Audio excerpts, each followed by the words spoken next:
7:12 a.m., July 11, 1944. Bocage Woods south of Caumont, Normandy. The morning fog lay thick like someone had brushed white chalk across the sky. It clung to every seam of the Tiger tanks as they crawled forward over wet ground. The air carried the smell of crushed grass, warming engine oil beneath 100 millimeters of steel, and the metallic heat that always meant one thing out here, Normandy. This Tiger company, almost untouchable in the minds of most German crews, moved at a steady pace. Tracks bit into the earth with that deep, rhythmic growl that sounded like slow war drums announcing their approach. Over the radio, the platoon leader gave a short report: area ahead, clear. No difficult terrain on the map. Inside the halls, the men nodded. They were used to advancing without worrying about whatever anti-tank guns the enemy might have. The Tiger's sides were thick, its front even thicker. They trusted their armor as much as they trusted their own lungs. But anyone who's studied this war knows the truth. Normandy is never as flat as the maps pretend. The lead Tigers slowed. The ground dipped ever so slightly ahead, just a 12-degree slope. Nothing any tanker would call dangerous. But underneath the wet grass was soft mud, loosened by last night's rain. The tank commander leaned out of the turret, watching the fog swirl over the shallow descent, just enough to hide what waited below. Metal groaned. The Tiger's right track slipped, then slipped harder. Inside, someone shouted, "Hold her steady, hold." Too late. The 57-ton beast slid sideways, exposing its entire flank, its weakest armor, toward the open valley. And in that thinning fog, Allied gunners were already waiting. They weren't aiming for the front. They had watched the area all night, knew exactly where the Tigers had to pass, and knew the one weakness they could exploit: force a Tiger to show its flank. The first round sliced through the damp air and slammed into the 80mm side armor. A flash, a warped metallic scream. The second round punched into the engine compartment. Inside the Tiger, black oil smoke filled the air. The stench of burning metal, melting paint, and overheating track rubber made the crew cough violently. They had never imagined being hit from an angle that wasn't by the book. But the worst wasn't over. When the first Tiger slid, the second tank braked hard to avoid it, but the sheer weight drove its tracks deep into the mud. It tilted to the right. Then came a sharp crack as a torsion bar gave under the strain. The tank lurched, exposing its flank just like the first. In less than 90 seconds, an entire Tiger company, supposedly a steel shield, had been forced into a situation they were never trained to fight, terrain more dangerous than any 17-pounder. Nearby German infantry heard the explosions and turned toward the valley. All they could see was curling white fog, scattered flashes of fire, and the silhouettes of Tigers, icons of power, rocking helplessly like ships caught in a whirlpool. The Tiger crews themselves didn't understand what was happening. The company commander, farther back, stared at his map in disbelief. The tiny slope wasn't even marked.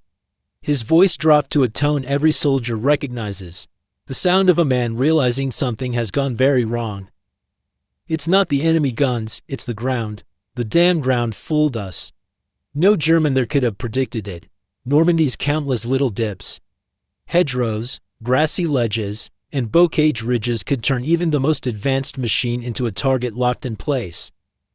Not because Allied guns were stronger, not because the Tigers were weaker, but because of a 12-degree slope no one bothered to put on the map.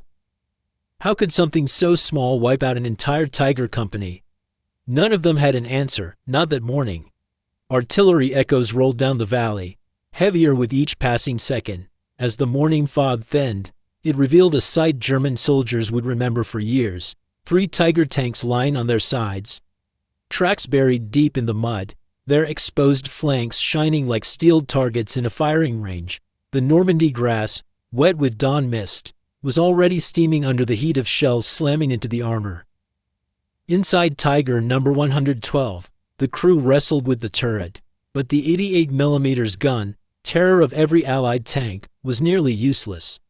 The slope had locked the turret at a bad angle. To bring the barrel down onto target, the tank needed to sit level. Instead, all 57 tons kept sliding, dipping, losing what little balance it had. No manual, no German armor doctrine had ever warned them about this.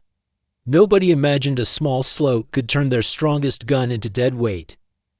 Across the valley, British and Canadian artillery crews, spread in a fan formation on the opposite ridge, switched fire missions. Their radios crackled. Shift to target number 3, right flank fully exposed. This wasn't luck. The night before, Allied scouts had tracked the Tigers by engine noise and the grind of their tracks. They knew the tanks had no choice but to take that narrow path into the valley. And they knew the terrain could do something guns couldn't always do. Force a Tiger to bow its head. The next shell struck the ammunition compartment of one of the tanks. A column of orange fire shot out through the escape hatch, flinging chunks of glowing steel into the air. The blast blew the turret hatch several meters high before it clattered back onto the wet grass. Inside Tiger 113, the commander yelled into the radio. "We can't traverse, we've lost balance." From the other end, the company commander could only answer, "Withdraw if you can." But he knew the truth. A Tiger couldn't climb back up a slope while listing sideways. Tracks slipping, hull stuck, the Maybach engine roared, but all it did was spit curtains of watery mud. German infantry near the bow cage heard the engines scream and the shells hammer down. They tried to close in to help, but Normandy's hedgerows, high earthen banks packed with roots and brambles, choked their movement to a crawl. Every few meters, they had to stop, clamber, or cut through vegetation. Their view was shredded, sound bounced off every wall of earth, making it impossible to tell where the shells were landing. A German sergeant later recalled, "We could hear the Tigers roaring, but we never saw them." To them, the Tiger wasn't just a tank. It was a shield, a backbone, and now that shield was being shredded. Not by superior guns, not by Allied armor, but by something soldiers rarely fear. A patch of wet grass on a small slope. In the last Tiger still holding level ground, the platoon commander searched desperately for an option. He knew the tank could face 6-pounders, 17-pounders, could even duel a Sherman Firefly if it fired first. But none of that mattered when the hull was tilted, the turret jammed, and the whole company boxed inside the one place German armor never wanted to be. Within the indirect fire zone of Allied artillery. Lightning doesn't strike twice, but artillery does. And this morning, every 25-pounder's shell fell without rhythm, without formation, just the calculated pattern of a veteran gunner sweeping an entire grid square. The Tiger's armor was strong, yes, but it was never designed to withstand shells bursting from above. A louder explosion cracked the valley. Dirt, steel, and dust blasted upward. Tiger 114 vanished in a single violent burst, not from a penetrating hit, but from an airburst that crushed the fighting compartment with pure overpressure. Over the radio, a German gunner's voice shook. "How can a slope do this? How can something that small stop a Tiger?" No one answered.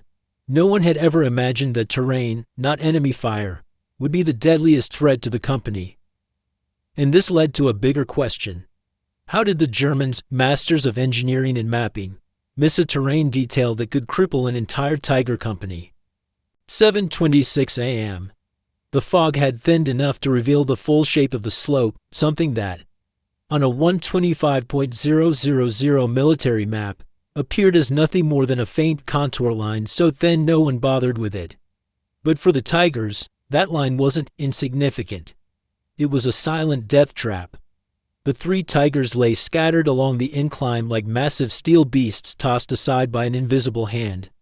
Tracks skewed, hulls tilted, turrets off balance, they were no longer weapons. They were fixed targets.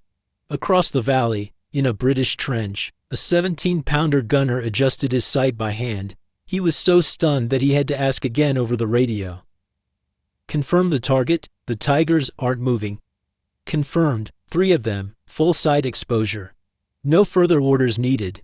In war, opportunities like this were so rare that most units only dreamed of them.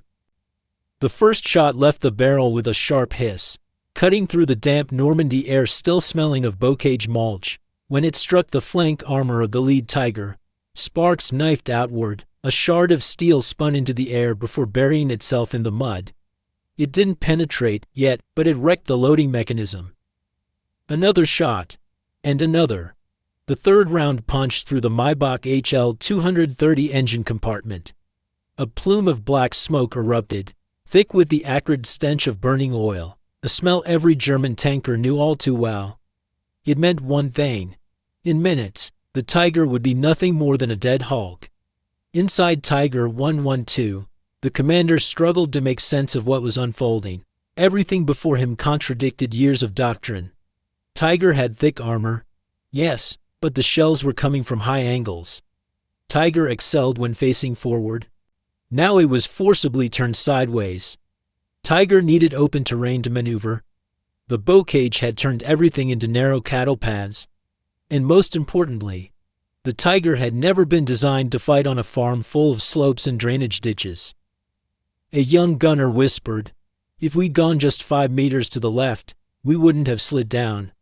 The commander answered, voice rasping through the smoke, "It's not 5 meters. It's the way we read the map." Back at the German field command several kilometers away, a message came through. Tigers stuck by terrain, request artillery cover. But German artillery was already tied up countering naval gunfire from offshore. Every minute of delay meant another 25-pounder salvo falling into the valley. The Allies had chosen perfectly. The right time, the right direction, the right weapons, and, most of all, the right weakness. Not the Tiger's front armor, not its firepower, but its pivot point, the thing that determined whether the turret could turn at all. When a Tiger lost its balance, its strength meant nothing. 7:31 a.m. Canadian artillery continued adjusting their fall of shot. Every time the forward observer marked an error, just seconds later a corrected round thundered down with improved precision. To them, this wasn't a tank duel anymore. It was geometry. How to hit a fixed point on an inclined plane. And they were solving it with the reflex of men who'd practiced it thousands of times. A violent barrage shook the entire slope. Dirt cascaded downward in a miniature landslide. Tiger 112 popped its turret hatch, the crew scrambling out and sliding down the hill to find cover. But British snipers hidden in the bow cage were already watching, ensuring they couldn't return to their vehicles. A Canadian private recalled later, "It was the first time I saw a Tiger not as a monster, but as a victim of its own weight. And then the picture finally became clear. The Tiger, Germany's icon of armored supremacy, had been defeated not by overwhelming force, but by something almost absurdly simple. A 12-degree slope, which led to an even more painful question. If such a small piece of terrain could cause catastrophe, did Germany overestimate the Tiger or underestimate Normandy?